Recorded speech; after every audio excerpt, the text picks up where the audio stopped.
Welcome to Quilter's Architect. My name is Mark.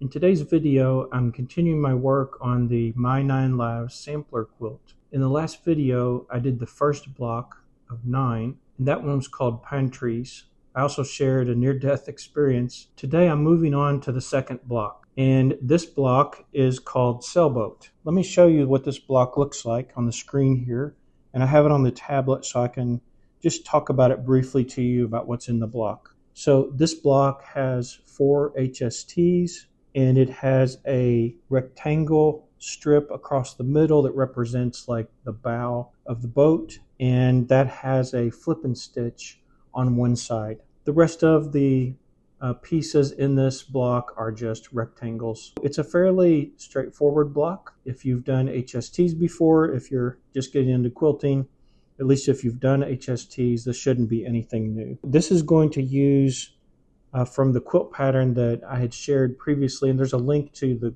the overall quilt pattern in the description of this video, as well as a link to the quilt pattern for this specific block. So just follow that description of the video and you can get those two patterns and download those to your tablet or your computer. And so you'll notice here that I'm using from the fabrics listed in the pattern: navy, Dresden, country, storm, and sky. But first I wanted to talk to you about why did I choose this block, Sailboat, for my 9 Lives sampler. And I want to share an experience that I had that relates to the water. Not necessarily a sailboat, but I thought that a block that had a sailboat was fairly common, and one that's just water might not be as meaningful or that easy to identify what is this block. But when you put a boat on the water, then it's very clear what the block is about. So now on to the near-death experience. First I wanted to mention, and this is my second block out of 9 in the series, I'm not presenting these in chronological order. I know that might have been easier, but once I arranged the blocks in the quilt, the placement that I put them, I didn't really think of it in chronological terms. I kind of put them in there the way I thought I like to see the blocks together. And so this occurred prior to the last experience I shared, and we have to go back to 1981. And 1981 is the year I graduated high school. I was actually able to get what you might call like a real job, and I was working at a company called Irby, and that's spelled IRBY. You may have heard of it. I don't think the company, I'm not sure if it exists anymore or not, but this company would install power lines. So if they needed a new transmission line, let's say in our area, there's a city called Tell City, near there's Rockport, and they have a power station down there, like a large power station. I think it's a coal one. They might need to transmit that power across the state to another place like Madison, Indiana, or Terre Haute. This company would come in and they would build those large steel towers, and those towers range from like 100 to a couple hundred feet. And so I got a job working on those towers, and I was climbing them, and our job was just to go over the entire tower from the ground to the top and check all the pieces of steel and all the nuts and bolts and make sure everything was in place and properly tightened down or torqued. Well, it was a hot job, and being still a teenager, just graduating from high school, you're always kind of thinking about entertainment still. Your mind is still geared towards a lot of things that are, fun to do, and you have the energy and you want to do, lots of different things, And so we arrived at one of these power line towers one day. There was a huge lake right beside this power line tower. We would see all kinds of things because that power line gets a right of way, and it goes through all kinds of cool countryside. Well, for this one, there was a large lake there. There was another young guy on the crew, and I guess he was slightly older than me, but he was still around 20 or just under 20. And so he said to me when we got there that afternoon, because we knew we'd have to come back the next day, there was no way we were going to finish that tower, the work there that day. He said, why don't we bring our swimming trunks and we can just go for a swim in this lake during lunch tomorrow? It sounded really great because it was hot. And when you're up working in the high up in the air, in the sun, on a steel tower, you get pretty hot each day. I was like, yeah, that sounds like a great idea. And so that next day, what we did, we talked about it, when we were going home, we could just wear our swimming trunks under our work clothes. And that way we wanted to try to find a place to change, because there's no place to change out on those job sites. You'd have to go find some bushes, I guess. So there we were, ready to go swimming. To give you some background about my swimming abilities at the age of someone who just graduated from high school. I never had any formal swimming lessons, and I learned to swim in the pool as a kid when we would go on vacations, or in the ocean. They never let me go out very far. I was always like in the shallower part of the ocean. There's a place here locally called Deem Lake, and we would go to Deem Lake as well as a family. And you could swim there, but those are all more controlled environments, because at the pool I couldn't go into the deep end. And at the ocean, my parents, as a kid, as a teenager, and even a child, my parents would never let me go out very far into the ocean. And then at the Deems Lake, they had they had those like buoys on ropes, or they're like a round, looks like a big bead on ropes. And they had a roped off area you could swim in, and then this dock you could swim out to if you were an adult or a good swimmer. Well, I never made it out there because I stayed in like that more, not real shallow, but probably wasn't deeper than 10 foot. I really wasn't a trained swimmer. What I learned, I knew just from jumping in the pool, jumping in the lake, or being in the ocean. And so this day that we decided we were going to go swimming in this lake, I would say that the distance across this lake was about somewhere between 500 and 800 feet across. It doesn't sound very far. However, when we jumped in the water, this guy I was with, he was super excited about, swimming. And he said to me, let's swim across it and then we'll swim back. I hesitated and I told him, I was like, I don't know. That looks like a long ways across. But he was relentless. Like he was real excited. He wanted to swim across. And here I am as a teenager falling into peer pressure. I think we all have done it. And so I caved, and here we go. We're swimming across this lake. Swimming is actually very physically demanding. If you're just swimming a short distance, it doesn't seem like it's that demanding. But when you start swimming a long ways, it actually is very exhausting. And even though I was young, I wasn't in bad shape or anything. I was thin. I was never a heavy person as a child, and I felt like I was physically in good shape. But swimming is demanding. We swam about halfway across, and it hit me that I was exhausted. I mean, I don't know if you've ever had that happen to you when you're doing something physically, but it just comes over you where you can't do anything else and you have to take a break. When you're swimming in the middle of a lake and it's deep, there's no taking a break unless you know how to tread water, or unless you know how to float. And I had never learned those things. Well, this guy that was with me, he's a young kid too. And I started grabbing a hold of him because I felt like I was going to go under because I didn't have the energy to swim. And he started pushing me away, and he was telling me, started screaming, is like, you're going to drown both of us, because he said he couldn't help me. He said, just tread water. And I was like, tread water, what's that? I mean, it sounds stupid.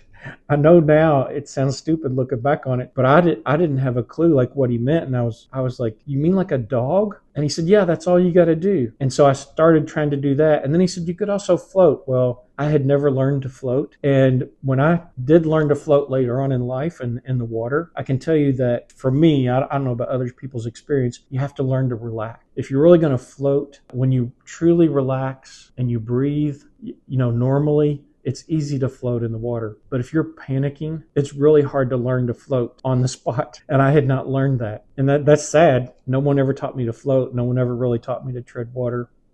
And so here I was, exhausted in the middle of a lake, and this guy couldn't help me because he wasn't evidently that strong of a swimmer either, or felt like he couldn't help someone out in the middle of a lake. I turned back and I looked at the shore where we started, and I was like, I've got to try to swim back. And so I started swimming back, and as I was swimming back, I was really getting like to the point where I just felt like I wasn't going to be able to move my arms and legs, and I was out of breath and everything. And so I started hollering. I started screaming for help. I was still a good ways from the shore of that lake. And so I was swimming as hard as I could, and I think I probably got, 50 feet from the shore, and that was it. I was toast. I could not swim anymore. There was no learning to tread water or float at that point, and I started to go underwater. I had been screaming for help for a little while. Here I am. It's interesting. I had never had like where you felt like you were going to drown, an experience like that before, but it was actually surprising. I guess I hadn't opened my mouth, and whatever breath I took before I started going under, I was holding on to that. So I wasn't having that where your water is going down your throat or anything sensation, but it was very strange. I was just gradually sinking down in the water, and it was a lake. So it was not clear water like a pool. It was a little bit on the murky side. And so here I go, and I was thinking to myself, wow, this is it. I'm I'm not going to survive this. And that was a terrifying thought. I was starting to sink. I think I had sunk. I'm guessing I had sunk below the surface, like 5 or 6 feet. As I was just real. It wasn't like a quick.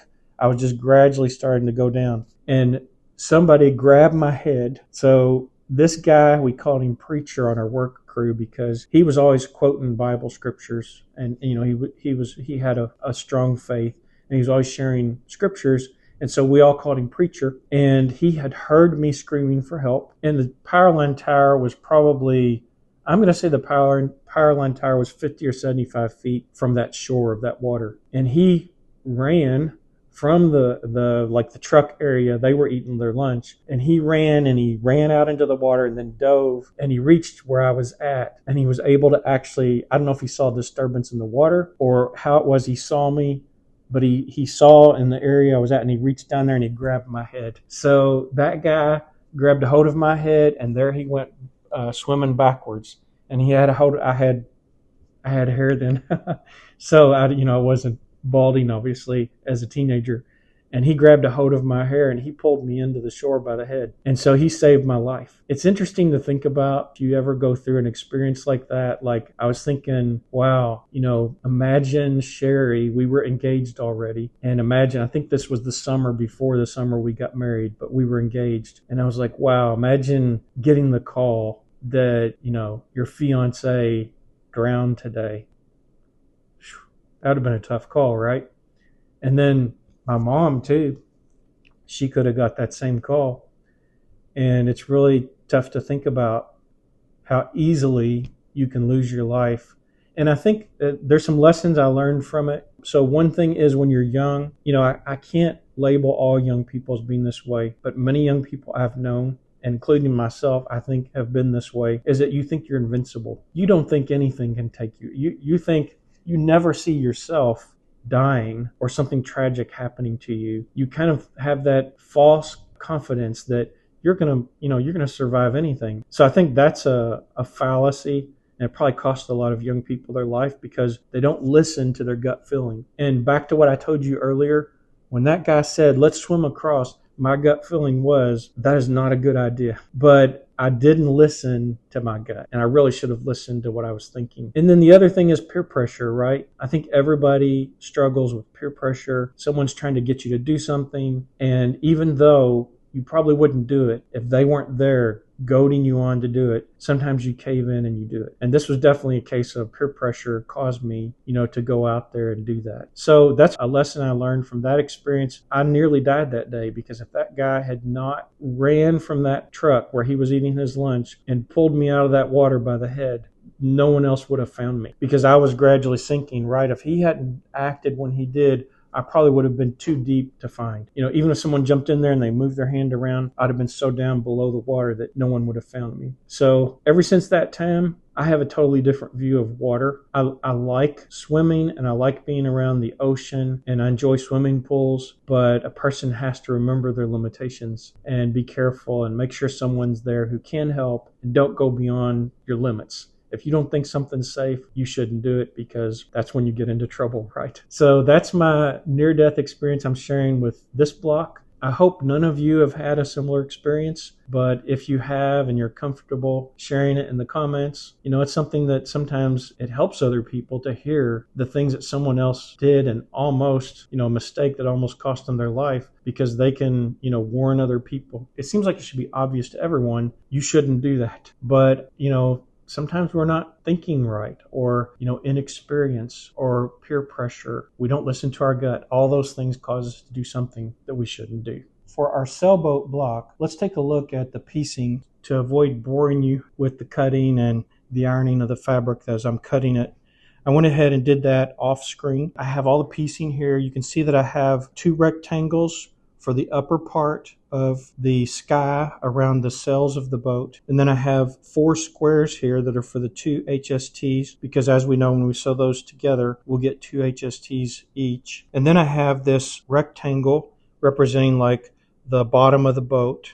And then the flip and stitch square to go on top of that. And then I have the 2 different fabrics to represent the colors of the water below the boat. Kind of like, how water water in the ocean, as you look across, it's not like a uniform color. And so this gives a little dimension to the water underneath the boat. I think what I'll do is I'll start on the HSTs. If you look at the pattern document on page 4, we have an appendix for making HST squares. So I've used this in a variety of my pattern documents, and you can use this as a reference for the how-to on making the HSTs, but you'll notice that the first step in making the sailboat block on page 3 of the pattern is to use fabric pieces C and G and fabric pieces E and G to make 2 HSTs each for those fabric combinations. So I'm going to get to doing that. I have a line drawn like the instructions for the HST explains, and I'm going to join these together and make my HSTs.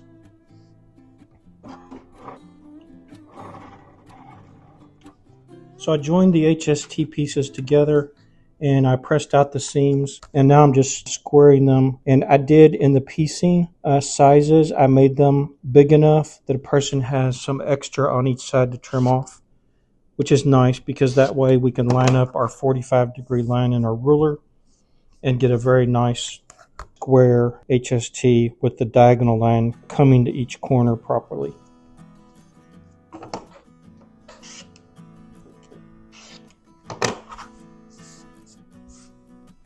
Okay, so here you can see I made 2 of each for our fabric combinations for the sails of the boat. We also want to make sure that we orient them right when we put our block together, right, when we join all the pieces.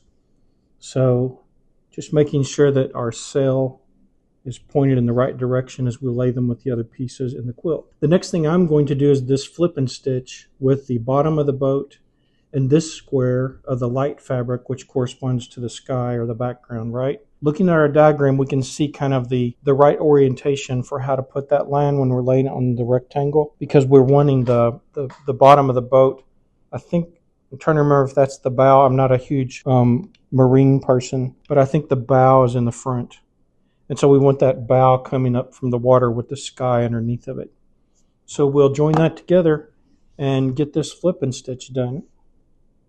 And this is a case where we're sewing on the line or slightly to the outside corner, maybe just a very slight amount to the outside corner, so we don't lose any dimension on the size of the finished rectangle.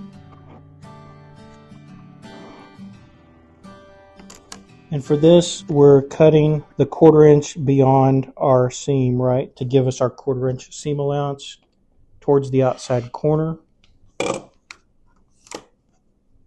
And then we'll press this open. Okay, so there's the bottom of the boat with the sky here, as I said, in the front, you know, with the bow of the boat pointing upwards. And so that goes right above the water strips. Looking at this, the piecing here, obviously the 2 HSTs before they're joined together are longer than these rectangles on the side. What we need to do is join these HSTs kind of like in a 4-patch, and then we can join that unit with the 2 rectangles to form the upper half of this block. So I'm going to work on joining these HSTs.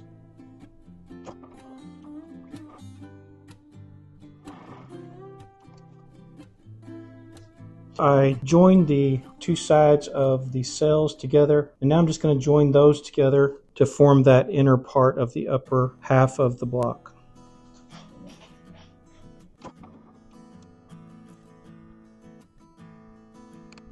Okay, so I have the sails together, and now that I have all of these 4 together, the HSTs, the rectangles, of course, are of the same size, right, that go beside them. So now my plan is to join these together as a unit, and then we'll have the top half of the block completed. Okay, so now that we have the top half of the block completed with our sails and sky, it's really just a matter of joining this with the other 3 strips or rectangles to form our entire block. So I think what I'm going to do is join the bottom portion, these bottom rectangles, then I'll join the top and the bottom half.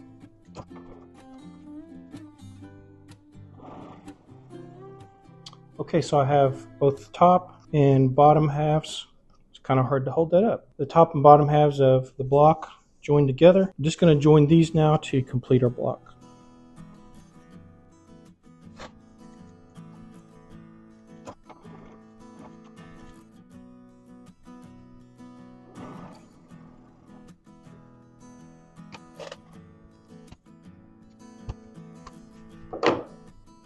Okay, so now that we have our block joined together, I'm going to starch it and then square it.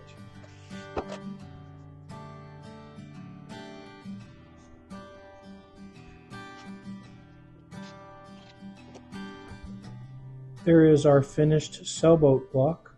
Turned out to be a nice block. Well, I hope you enjoyed this sailboat block, block number 2 in my 9 Lives sampler, and also hope you found my near-death experience interesting. I think that often we don't want to share experiences we had that don't reflect on us so favorably, right? Like we make a stupid decision or make a big mistake. But often I think our children, grandchildren, they really can benefit from, nephews and nieces when we tell them about things that happen to us. I think even if they might think they're invincible, when they hear real life experiences, they can identify with those. And often we can help others by sharing our experiences. So I'm sure you do the same with your family and friends. Anyways, there's the sailboat block. In the next video, I'm going to share the third block in the sampler and another near-death experience from my background. So in the meantime, I'm wishing you happy sewing and beautiful finishes.